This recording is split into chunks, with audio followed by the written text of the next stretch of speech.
Assalamualaikum dan salam muhibah. Setiap kali berlakunya krisis, ia akan dikaitkan dengan peluang. Dan kita sentiasa saja mendengar ungkapan bahawa where there is crisis, there will be opportunity. Dan seperti mana juga negara-negara lain, kita sentiasa berdepan dengan siri-siri krisis dengan pelbagai manifestasinya, sama ada dalam bentuk cabaran sosial, ekonomi, politik, konstitusional maupun antarabangsa. Dan hari ini, kita berdepan dengan satu lagi bentuk krisis dan agaknya keadaan begitu geruh dengan cabarannya pada skala global. Ia merupakan suatu krisis pertembungan di antara pandemik, ekonomi dan juga kemeruduman harga petroleum di pasaran dunia. Dan krisis ekonomi sebelumnya setidak-tidaknya jika kita melihat sekitar 97, 2008 juga para akademia dan ekonomis menyatakan bahawa hal yang sama. Ia merupakan satu peluang untuk kita menyusun semula kedudukan negara. Namun hakikatnya selepas siri krisis tersebut, Malaysia masih dibelenggu oleh pelbagai isu dan masalah yang membungkam. Antaranya kita berdepan dengan realiti middle income trap, terperangkap dalam julat Gini coefficient yang melebar. Kita juga terpalit dengan sumpahan sumber asli atau apa yang disebut sebagai resource curse. Dan kita masih bergantung banyak kepada buruh berkemahiran rendah asing. Teknologi adoption juga begitu perlahan, politik pula rancu, pendidikan pula masih belum merungkai dan perpaduan juga rapuh. Kedengarannya seperti begitu pesimistik sekali. Namun hakikatnya tidak, kerana Malaysia masih mempunyai potensi yang sangat luas dan potensi yang sangat lebar. Kita misalnya adalah merupakan pengeluar utama sawit dunia dan Malaysia adalah merupakan pemuka idea perbankan dan kewangan Islam antara menjadi penanda aras di seluruh dunia. Bahkan Malaysia juga adalah pengeluar panel solar photovoltaik yang terbaik dan terbesar di dunia. Namun siri krisis yang lalu telah gagal dieksploit untuk meletakkan kedudukan strategik Malaysia ini dengan dinamika yang ada. Dan lebih malang lagi dalam konteks Malaysia pernah disebutkan dalam sebuah kertas minat antarabangsa. Dinyatakan bahawa Malaysia, despite having a solid policy background, when it comes to implementation, it is almost delirious. Dan ia merupakan satu petikan yang sangat memukul dan menyebabkan kita berasa gundah gulana. Berbalik pada isu transformasi. Kini kesempatannya untuk kita menyusun semula berlatar belakangkan krisis pandemik COVID-19. Dan pandemik ini bukanlah sesuatu yang kita raikan. Sebaliknya ia merupakan petunjuk daripada Tuhan sesuai dengan pesannya bahawa fa'inna ma'al usri yusra. Bila kita berdepan dengan kesukaran, insya-Allah lambat laun akan datangnya kesenangan. Mudah-mudahan. Namun Malaysia harus lebih bijaksana dalam menangani krisis ini agar kita tidak terlepas peluang lagi. Dan inilah antara mata rantai dalam wacana nasional untuk kita mula merungkai pemikiran, membentuk suatu pandangan sarwa, satu paradigma, satu kerangka pemikiran yang benar-benar transformasional untuk kita memastikan peluang kali ini akan berbekas. Dan untuk menyemuh pemikiran kita pada pagi ini bersama adalah Profesor Tan Sri Zulkifli Abdul Razak, Rektor UAE. Perkenalan awal saya dengan Tan Sri adalah di Malaysia Hall, London, banyak tahun dulu. Dan saya sempat melihat dan mengamati pemikiran Tan Sri. Saya menganggap Tan Sri adalah merupakan pemuka ilmu nan tulen atau saya sebutkan sebagai original thinker. Ramai yang mengaitkan Tan Sri sebagai individu yang instrumental kepada tercapainya status apex di USM sewaktu mana Tan Sri merupakan chancellor-nya. Dan Tan Sri yang menariknya adalah merupakan berkelulusan farmasi tetapi seringkali dianggap sebagai pemuka ilmu yang dapat mengimbangi di antara sains dan nilai-nilai sejagat bahkan juga Islami. Dan kalau saya ingin menyenaraikan semua pencapaian Tan Sri, tentulah memenuhi ruang perbincangan kita pada pagi ini, Tan Sri. Tapi apa yang penting, yang saya sebutkan, Tan Sri mengartikulasikan satu konsep yang ingin saya kongsikan bersama penonton kita, dialektika, iaitu konsep menjadikan model sejahtera itu sebagai suatu model pembangunan dan Tan Sri telah pun menghujahkan ini seantero dunia. Bahkan saya lihat konsep ini sudah mula diterima pakai termasuk di negara Bhutan, bahkan juga saya dilaporkan juga negara Israel mula mendapat ilham membangunkan model sejahtera mereka. Dan menarik lagi adalah apabila Korea Selatan sendiri telah hampir-hampir saja menganuti model sejahtera ini sebagai satu nilai yang tinggi kerana mereka sudah membangunkan sejahtera building, sejahtera forest, sejahtera scholarship dengan mengekalkan istilah sejahtera itu secara utuh. Betul ya Tan Sri? Betul. Terima kasih bersama. Ya, terima kasih. Saya sangat berbesar hati bersama Tan Sri. Tapi yang kita bincangkan pada hari ini Tan Sri adalah berkait tentang COVID-19 dan bagaimana kita ingin melihat ini sebagai satu peluang. Saya nak mulakan dengan polemik ini. Bila kita mengatakan bahawa krisis ini merupakan suatu peluang, bagaimana Tan Sri melihat dan mengkonsepsikan peluang transformasional itu pada kali ini agar ia benar-benar dapat membawa dampak yang kita harapkan? Silakan Tan Sri.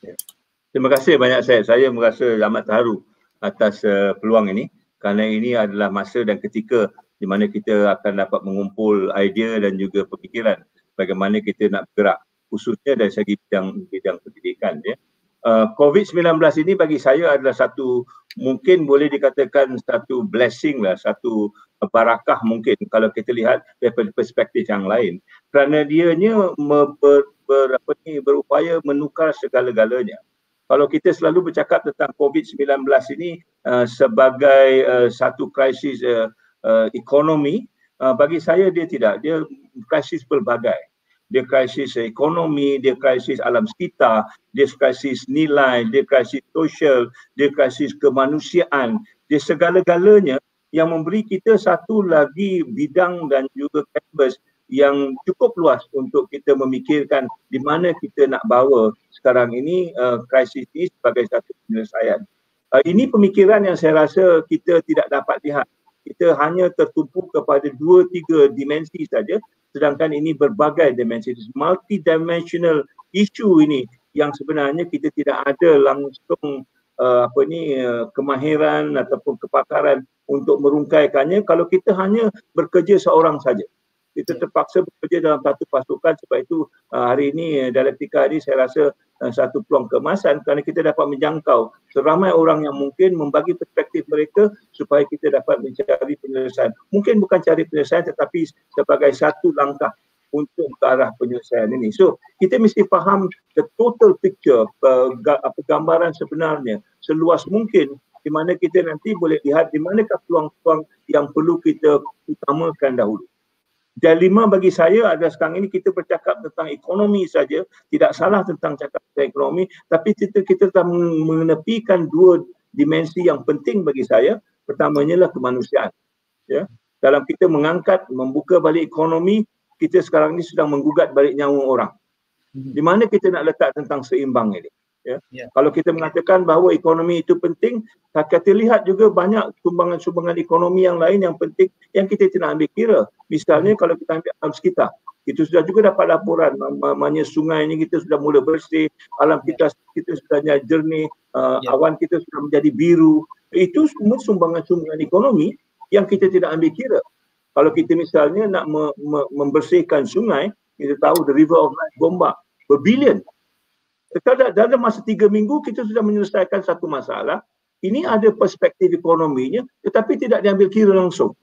Diambil kira sebagai ekonomi, sebagai perniagaan saja dan kita mengatakan ini perlu. Tetapi dimensi-dimensi ekonomi yang lain. Kalau kita menyelamatkan nyawa, apa dimensi ekonominya? Kalau kita dapat letak semua ini dalam satu kerangka, baru kita dapat lihat di mana pemusatan yang perlu kita lakukan. Kalau kita nak menyelamatkan bukan saja nyawa, tetapi menyelamatkan masyarakat dan juga negara kita seperti mana yang kita harapkan dalam konteks ini. So gambaran besar ini saya rasa tidak ada. Ya.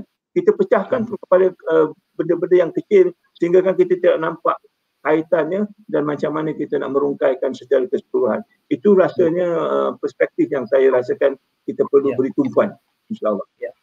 Ya, Tan Sri, apabila Tan Sri menyebutkan bahawa dimensi kemanusiaan itu tidak terzahir di dalam kita cuba menangani COVID-19 ni, ini menarik kerana kelihatannya kepada pembuat dasar, mereka begitu pragmatik dan ingin mencari solusi yang boleh dikira, boleh ditimbang, boleh disukat. Kemanusiaan ini sangat subjektif dan mungkin berlegar dalam kalangan akademia dan kelihatannya para akademia yang tidak begitu dirujuk bila kita berdepan dengan pandemik ini melainkan aspek kesihatan dan ekonomi semata-mata. Adakah pemerhatian saya itu Tan Sri tersetujui? Ini yang saya katakan krisis nilai itu. Kita balik kepada krisis nilai. Saya melihat ini misalnya dalam wawasan 2020. Kalau kita lihat wawasan 2020, di antara 9 cabaran itu, kalau saya nak gambarkan, mungkin 6 ataupun 7 di antara 9 itu semua berkaitan dengan nilai. Keadilan, bersatu, kesamaan dan sebagainya. Ini misalnya tidak ada sukatan-sukatan yang sejelas ekonomi. Tetapi kita perlu mencari sukatan-sukatan yang boleh memberi pengertian kepada saya dan contoh yang terdekat bagi kita adalah seperti Bhutan. Bhutan apabila dia mengatakan the gross national happiness pada tahun 1970-an, orang ketawa kepada mereka. How do you measure happiness? Ya. Tapi sekarang ini kita tidak boleh bercakap tentang kemajuan negara baik di peringkat UNESCO ataupun United Nations tanpa merujuk kepada happiness, kegembiraan, kebahagiaan dan sebagainya. Ini soal-soal yang perlu kita pecahkan sekarang ini dan kita perlu menganjak pemikiran kita keluar daripada KPI. Sekarang ini universiti-universiti dirundung oleh KPI ini sehingga pemikiran mereka disempitkan sebegitu sekali. Kalau tidak boleh kira, tidak payah buat. Ya, ini soal-soal yang saya rasa perlu kita fikirkan semula, bagaimana kita membuka minda itu, mengambil benda ini dari segi holistik. Semuanya bukan boleh dikira. Einstein mengatakan bukan semua yang dikira itu perlu dikira, dan bukan semua yang tidak boleh dikira itu tidak kira. Jadi soal-soal ini perlu kita bawa balik dalam pemikiran kita, supaya kita dapat satu sukatan yang holistik, yang memberi gambaran keseluruhannya bagi sesuatu masyarakat dan juga negara, malah individu itu sendiri.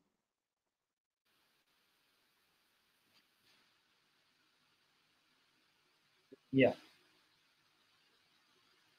Ya, sayang sekali Santri. Sesekali kita tersekat kerana internet. Saya mohon maaf atas gangguan-gangguan yang berlaku. Tapi kita teruskan perbincangan kita, Tan Sri. Kerana tadi apabila Tan Sri menyebutkan soal KPI, itu saja kita boleh diri 1 jam, Tan Sri. Kita menguraikan tentang KPI. Kita mengikat pada perbincangan.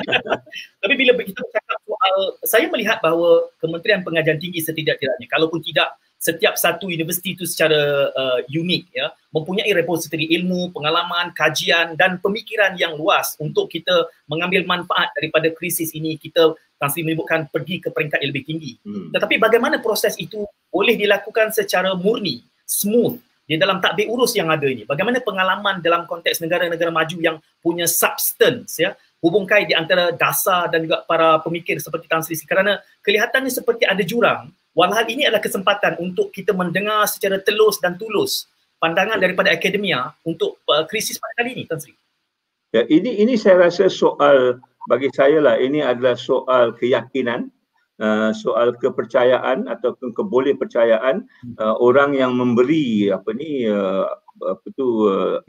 arahan dan juga kepada institusi pengajian tinggi. Ya, misalnya saya selalu mengatakan bahawa leave the university alone. Ya, biarlah universiti itu merungkai masalah mereka. Kita ada 20 universiti, masing-masing akan merungkaikan masalah mengikut dimensi mereka, mengikut konteks mereka, dan kita ada 20 cara menyelesaikan satu perkara. Tapi kebetulan dalam negara ini, dia nak semuanya one size fits all. Kalau satu universiti buat ni, semuanya mesti sama. Hatta namanya begitu. Kalau pelajar-pelajar itu, kalau di Timbalan Naib Chancellor itu menjaga pelajar, mesti dipanggil HEPA. Selain daripada itu, nama tak boleh lain.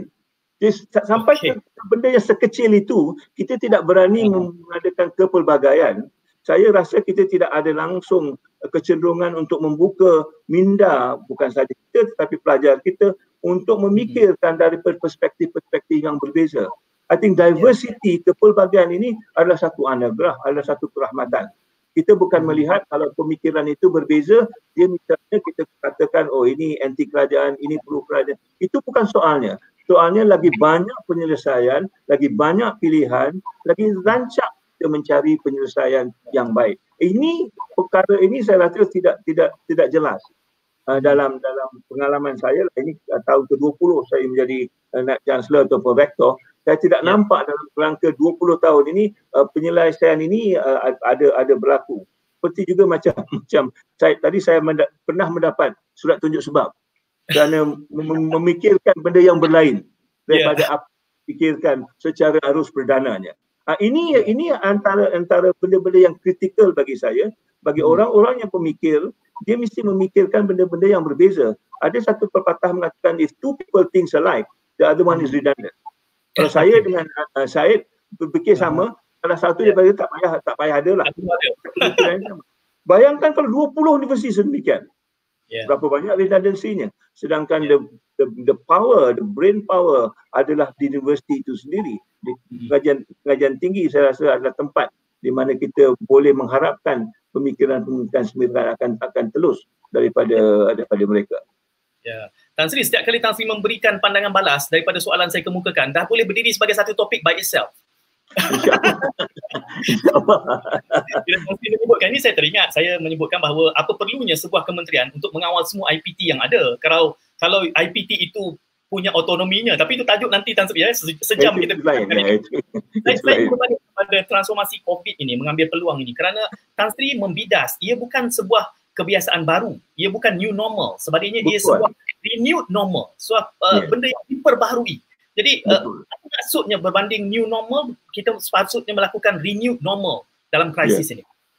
Ini satu lagi yang saya paling khawatir. Kita sekarang ni mengungkapkan new normal ini seolah-olah satu benda yang baru. Kita normal itu bagi saya lah sekurang-kurangnya menggambarkan kelaziman. Ya, perkataan normal ini perkataan Inggeris, perkataan Melayunya mungkin kelaziman. Ya, perkataan normal mesti sekurang-kurangnya melibatkan majority. Baru kita boleh panggil normal, baru boleh kita kelaziman. Kalau 80 orang makan nasi, kita kata itu normal. Kelazimannya semua orang makan nasi. Tapi kalau 3 orang saja makan nasi, itu bukan normal. Ya, kita kena cari normal. Jadi bila kita bercakap tentang normal ini, apa kelazimannya? Bila dikatakan the new normal ini, apa dia kelazimannya? Apa yang normal? Kita kata berjabat tangan. Berjabat tangan sekarang new normal tidak berjabat tangan. Kita sudah lama tidak berjabat tangan. Ya, bukan budaya kita. Sekurang-kurangnya bukan budaya Timur. Orang Jepun, orang Cina, orang India tidak berjabat tangan. Kita pun di antara Argentina kita tidak berjabat tangan. Itu normal kita. Tetapi normal ini sudah ditinggalkan bila datang budaya barat, kita dijajah, dia kata mesti bersalam. Kalau tidak bersalam, ini bukan satu perkara yang temadun. Ya, kita dikatakan kolot dan sebagainya. Ini menjadi perdebatan, misalnya di convocation misalnya. Anak-anak pelajuan wanita, kalau jumpa chancellornya lelaki, mereka kadang-kadang suka bersalam, nak salam, tak nak salam ke. Tapi kalau kita faham ini kelaziman kita, kalau di antara Argentina kita tidak salam, kita patut harus terus saja. Mengapa kita tersangkut pula dengan nilai dia? Jadi soal saya, bila orang bercakap tentang new normal ini, kalau kita tidak faham maksud normal ini sendiri, kita mungkin dijajah semula. Dulu kita disuruh salam kerana ini adalah normal mereka. Sekarang mereka tidak mau salaman sekarang. Dia pula mengatakan kepada kita jangan salam. Anthony Fauci itu kata, maybe dia kata handshake will be gone forever. Orang masalah. Ya. Dan kita, this is only part of our culture. What is so normal? What is so new? Jadi kita harus juga mempunyai satu lagi keyakinan tentang budaya nilai kita sebelum kita bercakap tentang new normal ini. Bukan kita ambil saja orang kata ini kita ambil, orang kata ini kita ambil. Ini satu penyakit yang saya dapat di Malaysia ini. Kita asyik melihat apa orang ada, apa yang kita ada seolah-olah tidak penting. Nilai kita seolah-olah tidak penting. Kalau dikatakan ini nilai sejagat, kita hilangkan nilai kita, kita ambil nilai mereka dan normal mereka ada normal kita. Dan kita mempunyai kelaziman dan kepercayaan yang lain yang sedikit ketepukan. Dan ini adalah satu kerugian besar lah. Saya dalam pendidikan misalnya, kita ada banyak normal yang kita rasakan lebih penting daripada mereka, tetapi kita tidak dapat gunakan kerana bukan datang daripada mereka. Ini yang saya paling takut bila cakap tentang new normal, apa benda yang new normal ni, dan kita rasa sekarang ini ada sampai ketikanya to understand what is this new normal sebelum kita menggarapnya sebagai cara hidup kita untuk masa hadapan. Okey. Ada dua perkara yang timbul daripada hujah balas Tan Sri ini, iaitu yang pertamanya apabila Tan Sri mengkritik bahawa kita terlalu mengikut acuan yang disediakan, berarti kita punya banyak option bila kita ingin bertindak balas dalam krisis pandemik ini. Apakah benar itu yang Tan Sri cuba maksudkan? Ya, saya berbalik-baliklah Syed kepada wawasan 2020. Bila diungkapkan pertama kalinya, perkataannya cukup menarik pada saya adalah dalam acuan kita sendiri. 30 tahun dulu kita telah mengakui bahawa kita ada acuan kita sendiri dan kita nak membangunkan nilai apa saja dalam acuan kita sendiri. Tapi ternyata sampai tahun 2020, acuan itu tidak tampil, tidak nampak. Kita masih menggunakan acuan orang lain, dan bila kita menggunakan acuan orang lain, kita menghadapi satu lagi apa yang saya nak bagi struggle lah, iaitu cuba mengadaptasikan acuan itu kepada budaya kita. Ambil contoh, misalnya kalau kita menggunakan perkataan sustainable development, kita tukar dia kepada pembangunan lestari, right? Kita pergi ke kampung dan kita tanya makcik, saya pernah bertanya, makcik pembangunan lestari macam mana? Dia terkepil-kepil, dia tak faham dia lestari itu. Jawabnya kepada saya, makcik tak pakai listerin, katanya. Makcik tak. Jadi, istilah itu cukup asing pada mereka, tapi kalau kita tanya makcik sejahtera ke hari ini, dia terus dapat menjawab. Jadi maknanya kita mengimport bahasa orang, budaya orang, tanpa kita menyesuaikan dalam nilai kita dan cara hidup kita, kita terpaksa mengajar orang balik benda yang kita import tu, sedangkan dia sudah ada dalam budaya kita, tetapi ungkapannya tidak pandai kita ungkapkan dalam budaya kita. So saya nak melihat apa saja yang kita ambil, kita mesti sesuaikan dengan keadaan kita, dengan budaya kita, dengan nilai kita, supaya ianya mula jadi pada kita, tidak payah kita ajar. Basuh tangan misalnya. Masa saya kecil-kecil, itu je lah kerjanya. Mak saya mengatakan basuh tangan, basuh tangan, basuh tangan. Ya. Sekarang ini jadi dia menjadi seolah-olah satu cara hidup bagi saya. Yeah. Tapi sekarang ini kita terpaksa mengingatkan mereka, bukan saja yang muda, yang tua pun kita terpaksa ingatkan basuh tangan ini penting. Dalam TV diulang-ulang kali, ya. Di sekolah nanti agaknya diulang-ulang sekali, dibuatkan sedemikian rupa. Bezanya, kalau kita mengambil ini sebagai salah satu cara hidup kita, kita ada kemudahannya. Misalnya kalau di rumah saya masa kecil, kalau basuh tangan ada air pipe-nya, ada tempat kita nak basuh tangannya, kerana semua ini disediakan sebagai salah satu daripada cara hidup. Sekarang ini kalau kita kata basuh tangan, di mana tempat nak basuh tangan ni? Kadang-kadang air ni tidak ada, kadang-kadang tempatnya tidak ada, kadang-kadang sabunnya tidak ada. Kita menggunakan pula istilah sanitizer. Saya tak tahu siapa orang yang faham sanitizer ni. Ya, seolah-olah tidak ada istilah Melayu yang menggambarkan sanitizer ini. So kita mengambil benda cukup mudah dalam cuba mewujudkan satu normal ini, dan normal ini sebenarnya akan menyusahkan kita kerana kefahamannya tidak ada. Saya bagi satu lagi contoh je Syed, ya. Kalau kita bercakap sekarang ni, kita bercakap tentang social distancing, ya, jarakan sosial. Ya. Yang sebenarnya yang kita maksudkan adalah physical distancing. Maknanya jarakan fizikal, supaya kita tidak bersentuhan, supaya pengaruh corona ini tidak mudah sampai kepada kita. Sedangkan kita tidak mahu menjarakkan sosial, kita nak merapatkan sosial. Jadi kita dalam kita menjarakkan dari segi fizikalnya, tapi dari segi sosialnya, dari segi keutuhannya, dari segi persepaduannya, kita nak bersama dalam konteks ini. Tapi kalau kita menggunakan istilah social distancing ataupun jarakan sosial, pengertiannya sudah berbeza. Dan inilah istilah-istilah yang masih kita dengar di TV-TV, dicakap oleh menteri-menteri. Maknanya kefahaman itu sendiri tidak ada ataupun tidak mendalam. Sehingga kan orang boleh keliru apa sebenarnya yang kita nak. Kalau social distancing maknanya kita tidak langsung ada satu persepaduan dalam arti sedangkan kita tahu COVID-19 ini memerlukan this kind of unity. Global unity, bukan saja national ataupun social unity. Global unity yang kita perlukan. Tapi tidak dinyatakan dengan jelas apabila kita berkatakan social distancing. These are the issues yang mungkin remeh pada setengah orang. Tapi kalau kita nak membudayakannya, kita mesti faham pengertiannya dalam perinci supaya ia boleh dibudayakan. Kalau tidak, habis corona ni besok, habis begitu saja. Kerana orang pun tak faham, ada yang keliru dan dia tidak dapat jadi budaya, dan kita hilang lagi sekali satu peluang untuk menjadikan pembaruan bagi kita dalam transformasi ini. Ya.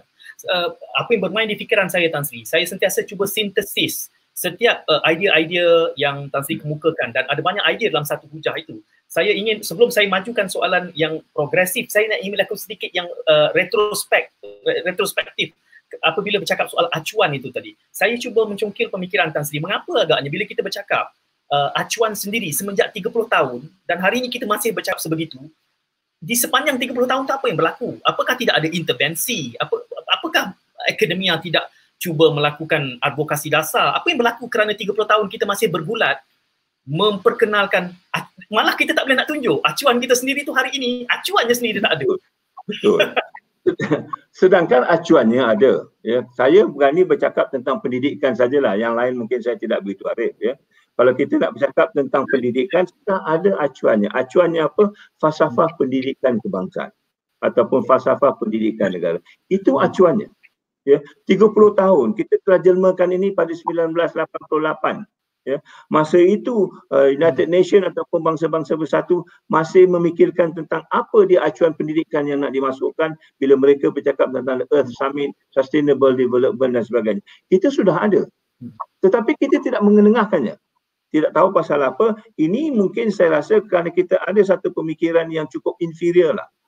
Ya, dia mesti datang daripada luar. Ini kalau tidak datang daripada luar, bukan world class. Ya, kita cukup cuk dengan istilah world class ini, seolah-olah dunia itu satu saja.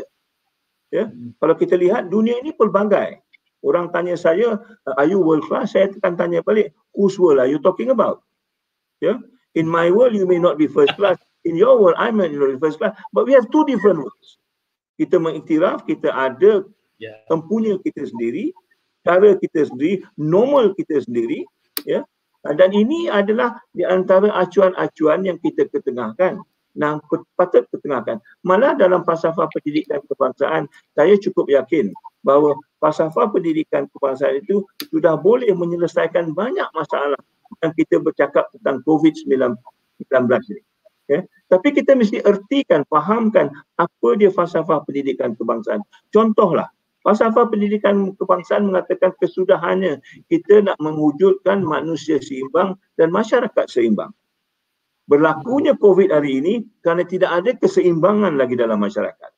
Ya, yang kaya terus kaya, yang miskin terus miskin, yang tidak ada makanan akan makan segala apa saja yang ada, termasuk kelawar, ular dan sebagainya, kerana ini adalah yang mereka mampu. Kesudahannya, ketakseimbangan ini adalah salah satu daripada punca permasalahan yang akan datang. Dan sekarang ini bukan satu perkara baru. Krisis ini sudah berlaku lama, tetapi oleh kerana tidak ada orang mati, tidak ada kuman seperti ini, kita buat biasa saja. Ya? Tapi sekarang ini sudah sampai masanya kita perlu balik kepada asal apa dia yang perlu kita selesaikan, krisis-krisis yang ada yang membawa kepada krisis yang lebih besar. Satu contoh misalnya iklim. Ya? Dengan iklim, pemanasan iklim ini ataupun pertukaran iklim ini, kita dapati ais di Antarktik, di Arktik sudah mula cair. Dan pencairan ini mengeluarkan banyak lagi kuman-kuman yang dulu tersimpan beratus tahun lamanya di dalam ais itu. Tapi ais ini sudah cair dan kuman ini berhamburan keluar. Kemana kuman ini nak pergi? Kesudahnya kepada manusia. Jadi sudah nampak, ya, kalau kita tidak simpan ataupun seimbangkan alam sekitar kita, kita akan menghadapi banyak lagi krisis. Ini yang dikatakan tadi, krisis alam sekitar, bukan saja krisis ekonomi, tapi kita perlu ambil ini dalam konteks ekonomi mungkin. Tapi tidak boleh kita ketepikan, mengatakan bukalah kedai, jual apa saja, tetapi alam sekitarnya kita pergadaikan dalam proses sedemikian. These are the konteks yang saya rasa kita tidak dapat lihat dalam pembicaraan sekarang ini. Ya. Tan Sri, kalaupun kita ingin mempertajam suruhan kita kepada aspek pendidikan semata-mata, bercakap soal transformasi dalam kerangka musim COVID ini, pandemik ini sebagai suatu peluang, mungkin ada mereka yang bersifat pragmatik membuat dasar mengatakan bahawa kalau kita bermula dengan transformasi pendidikan misalnya, ia akan mengambil masa yang panjang sebelum kita mempunyai byproduct dan produk akhirnya untuk kita memungkinkan kita boleh berdepan dengan realiti COVID ini secara lebih pragmatik, secara lebih realistik. Dalam konteks julat masa pendidikan itu berbanding dengan transformasi ekonomi. Apa keseimbangan untuk kita mencapai kesejahteraan pasca COVID-19 ni? Pendidikan memang kalau nak diikut susun aturnya mungkin panjang. Ya. Tapi sekarang ini kita ada teknologi-teknologi yang tertentu, cara-cara mengajar dengan cara cepat untuk menanamkan prinsip-prinsip yang asas yang boleh dibawa. Yang masalahnya sekarang ni kita tidak ada rujukan lain. Kalau kita bercakap tentang pendidikan, selalunya saya dengar ikutlah pendidikan di Amerika, ikutlah pendidikan di Britain, ikutlah pendidikan di Korea. Ya, saya telah buat satu kajian yang agak mendalam. Kalau kita ikut pendidikan Korea memang bagus, tetapi kita tidak tahu juga Korea di antara negara yang menerajui pelajar-pelajar bunuh diri. The highest suicide rate is di Korea. Ya. Apa yang kita nak sekarang ini?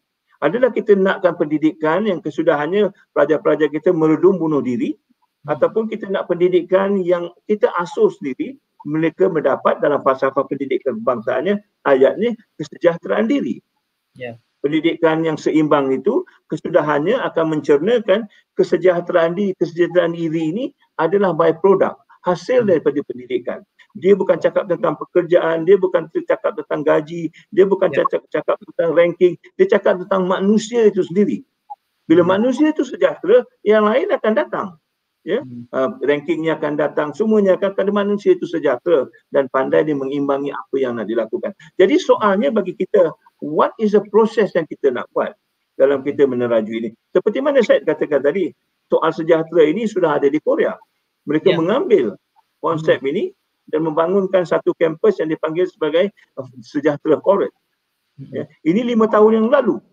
Orang Korea nampak nilai sejahtera ini dan membangunkan di sekitar nilai itu kerana mereka rasakan ya suicide rate mereka sudah tinggi. Macam mana kita nak kurangkan sejahtera ini adalah salah satu konsep yang akan dibangunkan dan dimasukkan dalam pendidikan mereka. Ya, mereka nampak, kita tidak nampak. Sementara Tan Sri sudah menyebutkan ini, elok saya buat sedikit celahan Tan Sri kerana saya mulakan tadi mengatakan bahawa nampaknya Korea lebih meyakini model sejahtera yang Tan Sri kemukakan berbanding kita sendiri melaksanakan di Malaysia. Dan kita bercakap tadi soal acuan sendiri. Kalau kita ingat, Korea juga pernah belajar daripada kita soal otomotif. Akhirnya mereka berada di depan kita. Dan hari ini mereka dari model sejahtera kita, mereka sudah melakukan sejahtera building, sejahtera forest, sejahtera scholarship. Apanya dalam sejahtera tu yang mereka nampak sehingga kan mereka melaksanakan sedemikian rupa dalam keadaan kemelut bunuh diri yang tinggi di sana itu. Dalam konteks kita ingin mencari satu formula keluar daripada pandemik ini supaya jadi lebih sejahtera selepas COVID. Ya, mereka macam kita juga. Mereka dulu dikatakan Korea dengan Malaysia ini setanding ya. Mereka memacu ke hadapan menggunakan salah satu daripada acuan kita iaitu gotong royong. Okey, ya. Dan sekarang ini mereka sudah menjadi lebih maju daripada kita. Menggunakan acuan kita dipanggil sebagai gotong royong. Right? Dan mereka ada pusat-pusat gotong royong sebagai Semir Undung misalnya. Ya. Tapi bila saya bercakap dengan mereka, mengapa mereka nak sejahtera ini, dia kata, we are now very materialistic rich. Dari segi kebendaan mereka sudah ada. Yang kosong apa jiwanya. Ya.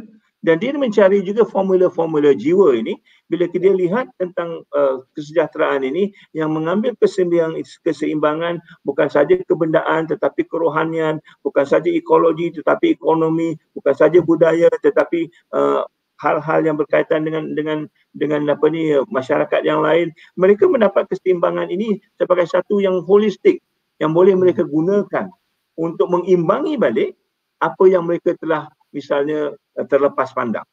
Ya. Dan ini menjadi penyelesaian bagi mereka.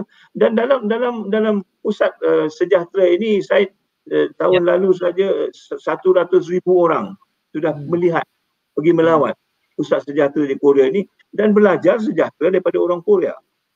Jadi soalnya bukan saya nak menjual sejahtera ini, tapi soalnya kita ada satu benda yang kita boleh bangunkan tetapi kita tidak bangunkan kerana kita cukup asyik mencari orang punya.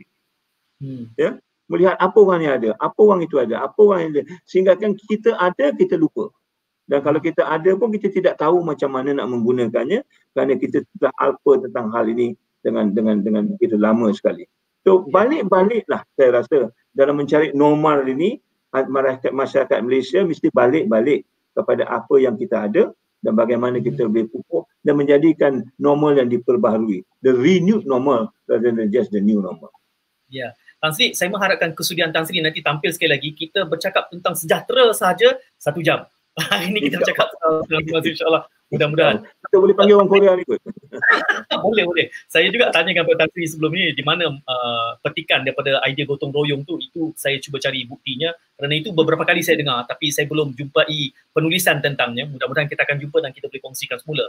Saya berbalik kepada ucapan Tan Sri tadi soal bagaimana kita harus datangkan acuan kita sendiri, dan di awal tadi kita sudah menyebutkan bahawa sebenarnya seharusnya setiap IPT ni ada keunikan, kekuatan tersendiri. Jadi apabila kita ingin menawarkan model kita sendiri, sama ada ekonomi baik, sosial baik, kerana Tan Sri hakikatnya hari ini kita masih bergulat dalam konteks perpaduan misalnya. Tetapi kita sebutkan social distancing pula. Jadi ia menyebabkan kita semakin berada di dalam kotak-kotak etnik masing-masing. Jadi melihat cabaran yang ada dan mengetahui potensi yang ada sekurang-kurangnya di kalangan 20, 22, 23 IPTA, belum termasuk IPTS.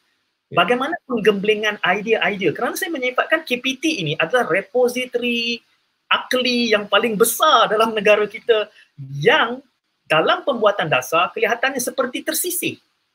Jadi bagaimana nasihat Tan Sri untuk kita memetik hikmah-hikmah daripada universiti yang banyak ini, pemikir-pemikir yang sepatutnya dimanfaatkan dalam menggagaskan sebuah dasar? Di mana harus kita bermula? Saya rasa ini kita perlu balik-balik memahami tentang sejarah pendidikan itu sendiri. Ya. Sejarah pendidikan ini kalau kita lihat dia adalah dalam satu acuan yang serumpun.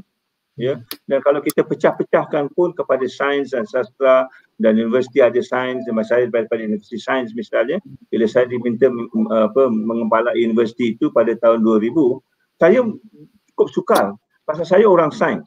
Dan saya nak menjaga universiti yang ada sastra, yang ada humanities, yang ada falsafah, yang saya tidak ada pengalaman langsung. Saya nampak pada ketika itu bahawa orang yang nak meneraju universiti ini mesti orang yang juga holistik. Dia tidak boleh orang sains saja, kerana saya mengambil masa 6 bulan untuk belajar tentang apa itu falsafah, apa itu sastra, apa itu social science. Ya. Contoh yang saya bagi misalnya, kalau kita nak menilai pendidikan dalam sains, kita selalu mewawarkan lebih ramai lebih baik. The more the merrier. Maksudnya collaboration, diversity dan sebagainya. 30 author masih okey lagi. Nampak internationalization dan sebagainya.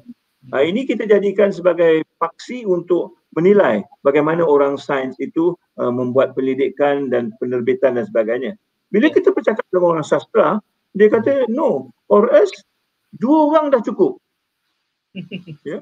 Dan dia tidak menilai jurnal, dia menilai buku. Bagi dia buku lebih baik daripada jurnal.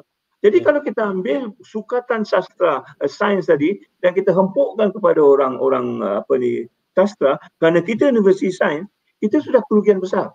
Bukan saja kita kerugian besar, kita sudah menzalimi satu bidang ilmu yang tidak langsung mengakui apa yang kita buat. Ini belum masuk agama lagi. Ya. Masa di UIA sekarang ini, saya belajar pula. Dan agamanya lain pula pemikiran. Maqasid syariah misalnya. Kalau kita membuat pendidikan, kita akan tanya mungkin mana di antara 5 maqasid ini yang diperlukan. Jadi persoalannya berbeza daripada satu universiti ke satu universiti, dalam universiti itu satu bidang ke satu bidang. Tapi kalau kita pukul rata semua, semua mesti ini mairanya, ini cara ukurnya. Dan kita nak menyukat cara simpan macam lari 100 meter lah. Sebenarnya ada orang yang tempang, ada orang yang kaki 3, ada orang yang kaki 1 nak berlari. Ini kepelbagaian ni kita hilangkan langsung. Namanya mungkin berbeza, tapi sukatannya semua sama. Ya, arahannya semua sama. Ambil sajalah kritikal dalam hal ini. Kan semua universiti mesti buat online. Tidak ada face to face langsung. Sebagai salah satu daripada arahan, ya. Kita rasakan bahawa universiti-universiti tidak boleh dalam sukatan yang sama.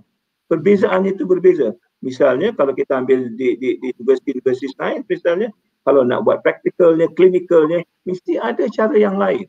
Dia bukan soal mode, tetapi soal substance. The mode to me is not important, the substance is important. How do you deliver substance? And that needs different thinking. Kepelbagaian ini, kelonggaran ini, kalau istilah yang lebih sensitif, otonomi ini, perlu diberi kepada universiti. Kalau tidak diberi kepada universiti, universiti itu akan menjadi songsang lah bagi saya. Bukan universiti pun. Tuan Tan Sri menyebutkan bahawa istilah itu sebagai sesuatu yang sensitif. Sedangkan itu juga istilah yang sepatutnya kita wawarkan. Soal otonomi tadi. Tan Sri menyifatkannya sebagai istilah yang sensitif. Sedangkan di sana sini disebut secara hakiki kita memberikan otonomi. Cuma saya menjelaskan ia merupakan pseudo otonomi. Tan Sri tidak merasakan otonomi penuh diberikan pada peringkat ini, saya kira. Bagi saya otonomi ini bukan untuk diberi, untuk kita ambil. Okay. Bagi saya ini hak universiti. We claim it. Inilah renewed normal. Yes. We claim it because it's our right. You don't have to give it to us. Okay. Yeah. So we claim it, but we know how to claim it lah. Kita pun berada untuk claimnya. Kerana kita tahu tanpa otonomi ini kita akan mati.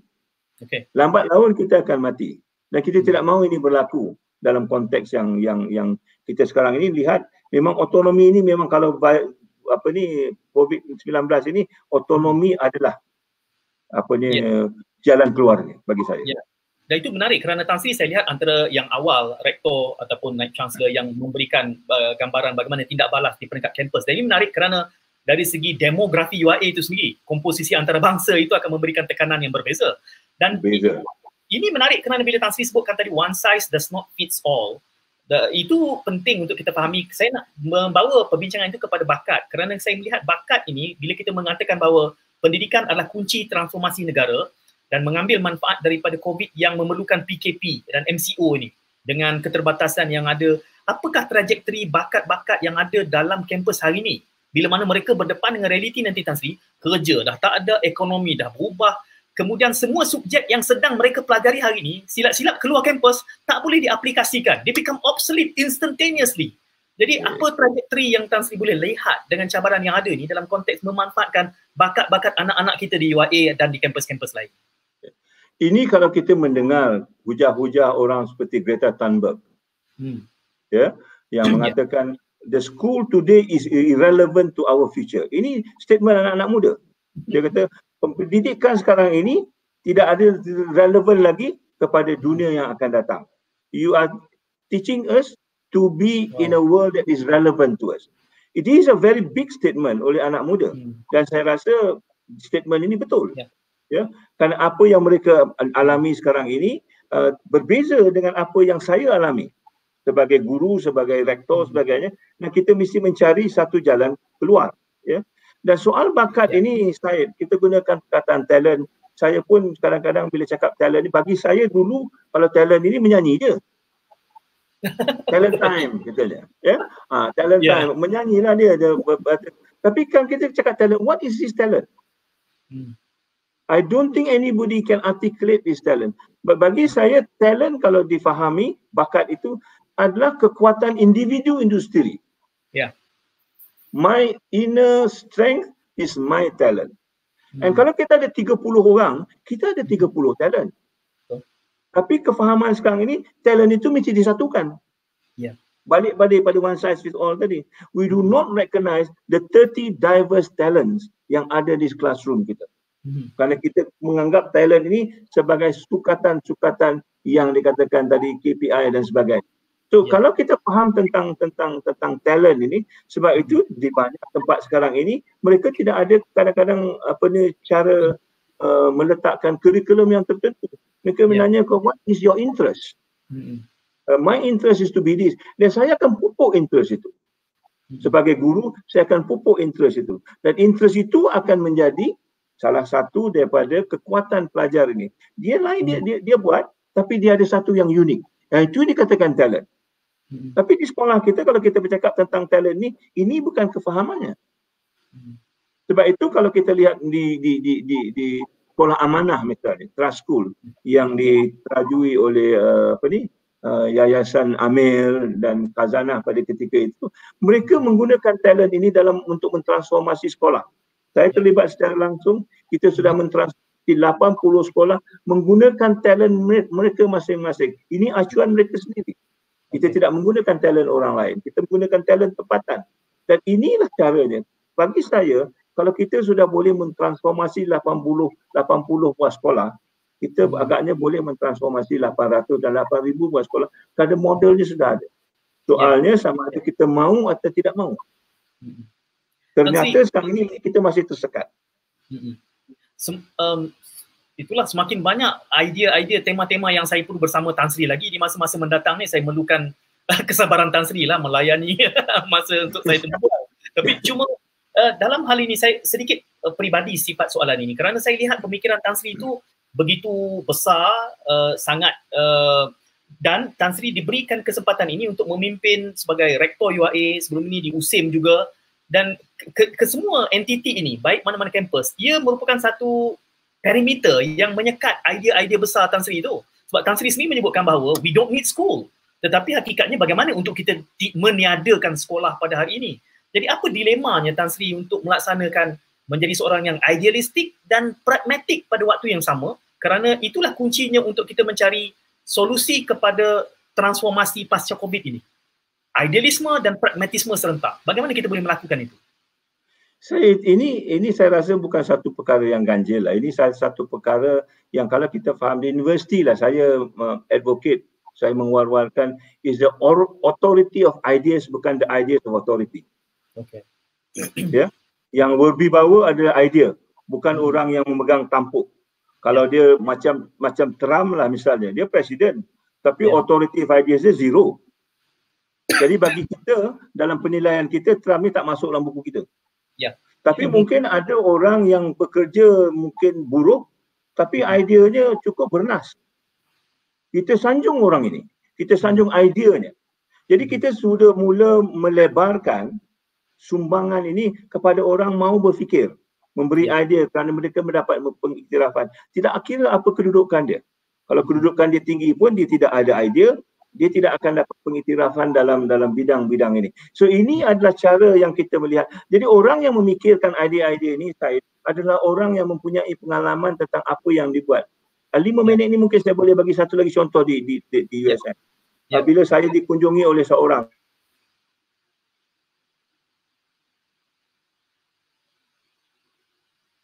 Okey, kita terserkat sedikit Tan Sri.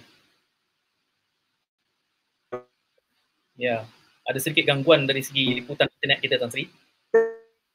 Wah, sayang sekali ya. Saya harap Tan Sri akan dapat segera. Apa kerja Pak Samad? Dia kata saja saya menyapu jalan. Dan penyapu lidi semua penyapu buruh, kerana konsultan kita Pak Samad 30 tahun menyapu jalan. Naib Chancellor pun tak pernah sapu jalan dan tidak ada hak mengatakan pakai penyapu mana.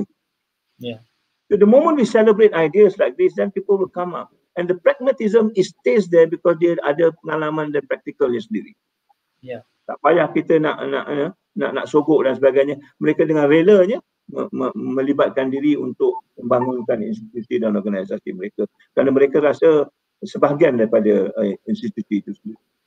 So I think it's a simple thing, but you need to shift the mindset, who to recognize, what to recognize, and when to recognize. When this has happened, I think will automatically become the culture in the world. Sewaktu Tan Sri bercerita anekdot tadi ada sedikit gangguan. Saya dengar di hujung-hujung menyapu jalan dengan penyapu lidi. Tapi nanti insyaAllah kita berkongsi semula. Mudah-mudahan audiens kita yang lain dapat mengikuti liputan Tan Sri, saya harap. Tapi di 2-3 minit yang berbaki ni Tan Sri saya mencongkil pemikiran Tan Sri berkait tentang keutamaan.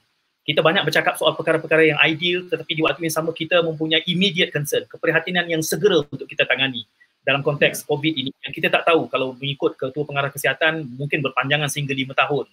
Jadi apa keutamaan kita hari ini dalam keadaan kita melihat ada kesenjangan di antara pembuat dasar dengan pemikir seperti Tan Sri di dalam kerangka kita yang masih bergulat soal identiti, sehingga kan idea-idea asas yang tabi'i, hakiki sifatnya milik kita dicuri oleh orang ataupun lebih diapresiasikan oleh orang lain. Maka kita perlu mengimbangi perkara yang segera, immediate ini dengan menekankan elemen-elemen memori bangsa, identiti diri. Keutamaan kita apa sewaktu mana kita berdepan dengan COVID-19 ini hari ini? Okey. Pengajaran pertama daripada COVID ini bagi saya, dia equalize. Dia menyamaratakan semua orang. Dia tak kira kaya, miskin, dari mana tempatnya, equalizer. Negara yang sekuat Amerika itu pun dia di-equalizekan. So soalnya bagi saya, how do you come back to a community ataupun masyarakat yang mempunyai kesamarataan ini? Balik-balik pada soal keseimbangan tadi. Bagaimana kita nak mengimbangkan masyarakat kita semula yang sudah lari daripada keseimbangan yang wajar. Kita bercakap misalnya wawasan kesamaan kemakmuran bersama. Adakah ini keseimbangan yang kesudahannya akan dapat kita nilai dari segi keadilan? The final outcome side is justice. Not power, not wealth, not luxury, but can people be having this justice? Kesamarataan, keadilan yang sama. Kalau kita dapat menstruktur balik pandangan kita dari pendidikan baik, dari segi kesihatan baik, dari negara baik, saya rasa kita sudah menghampiri satu penyelesaian yang rasanya boleh dibuat sebagai satu penyelesaian jangka panjang. Back to the basic of flattening the curve. How do you flatten the curve? Not only health, but on everything else. Flattening the curve is a strategy that we need to think about. Bagaimana kita boleh flatten the curve untuk semua orang mempunyai hak yang sama, sekurang-kurangnya dalam kerangka yang ada ini. That is a lesson yang saya akan ambil daripada COVID-19 ni, dan we are working to another one, how to flatten the education curve. pantas saja saya teringat beberapa idea-idea yang harus saya susul bersama Tan Sri ni. Tadi bercakap soal kedudukan autonomi, soal KPI, ranking, sejahtera, pendidikan menyeluruh. Banyak lagi nanti. Saya mohon kesabaran Tan Sri untuk bersama. Terima kasih banyak Tan Sri kerana Terima kasih. Mudah-mudahan kita ada kesempatan lain untuk membicarakan idea-idea besar Tan Sri, dan kesudian Tan Sri bersusah-susah ni pagi tadi kan untuk kita masuk ke studio. Alhamdulillah akhirnya minit 2 terganggu sedikit, tapi buah fikiran besar itu telah sempat insyaAllah kita kongsikan. Terima kasih Tan Sri kerana bersama kami. Terima kasih dan juga minta maaf kalau saya terlanjur kata. Ini bukan hasratnya, kita cuba mencari penyelesaian yang terbaik. Ya. Terima kasih banyak. Assalamualaikum. Assalamualaikum. Terima kasih banyak Tan Sri. Dan pastinya kami kami akan kongsikan dengan semua khalayak penonton dialektika bahan-bahan ini secara lebih menyeluruh nanti, dan sekiranya anda juga mempunyai pandangan balas terhadap topik-topik yang harus kita bicarakan di dalam dialektika, boleh mengemukakan cadangan itu di sini dan juga di laman page Syed Munawar pastinya. Selain daripada itu, sebelum kita mengakhiri, ada 2 buah buku yang ingin saya kongsikan dan telah pun disarankan sendiri oleh Tan Sri Zul sebelum kita ke udara, iaitu buku yang pertama adalah buku yang berkait tentang ditangani sendiri oleh Tan Sri, suatu idea besar di dalam melahirkan pemimpin yang balance ataupun yang seimbang. Ini sudah pun diterbitkan dan saya kira satu bahan bacaan yang menarik kerana kekuatan buku ini bukan hanya mengartikulasikan idea tetapi membangunkan modelnya. Membangunkan model itu berarti ia boleh diikuti, boleh disusuli secara modular, dan itu penting. Ini buku yang ditulis sendiri, dinukilkan oleh Tan Sri Zul dan merupakan bahan bacaan yang baik dalam konteks humaniora, pembangunan insani. Dan buku kedua yang mana Tan Sri sendiri bertindak sebagai editornya, dipinjamkan kepada saya kira di dalam kandungan buku ini juga melihat semula falsafah pendidikan negara seperti yang Tan Sri ucapkan, bahawa ia merupakan satu idea yang besar yang telah pun diketengahkan, malah dicontohi pula oleh UNESCO sebenarnya.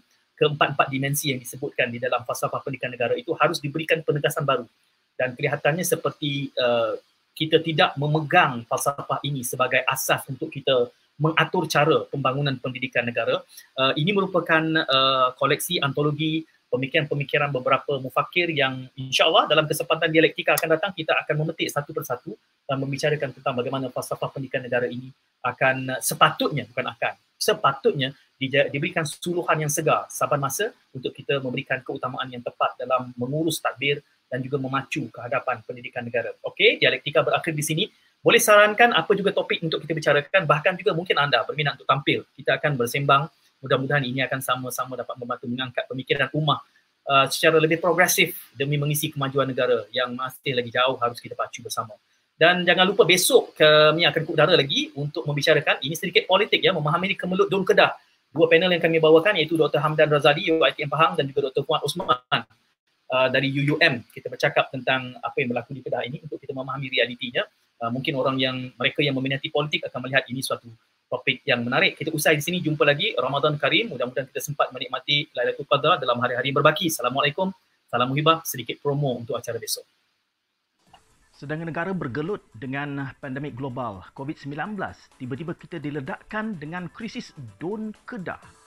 Dan apakah dinamika yang berlaku sehingga ia memungkinkan terjadi sedemikian? Ini yang bakal kita bicarakan dalam Dialektika pada hari Ahad 17 Mei pukul 11.30 pagi. Bersama 2 panel yang kami undang, Dr. Fuad Osman dari UUM dan Dr. Hamdan Razali dari UiTM Pahang. Temu janji anda bersama kami pukul 11.30 pagi Ahad nanti. Kemelut Dun Kedah.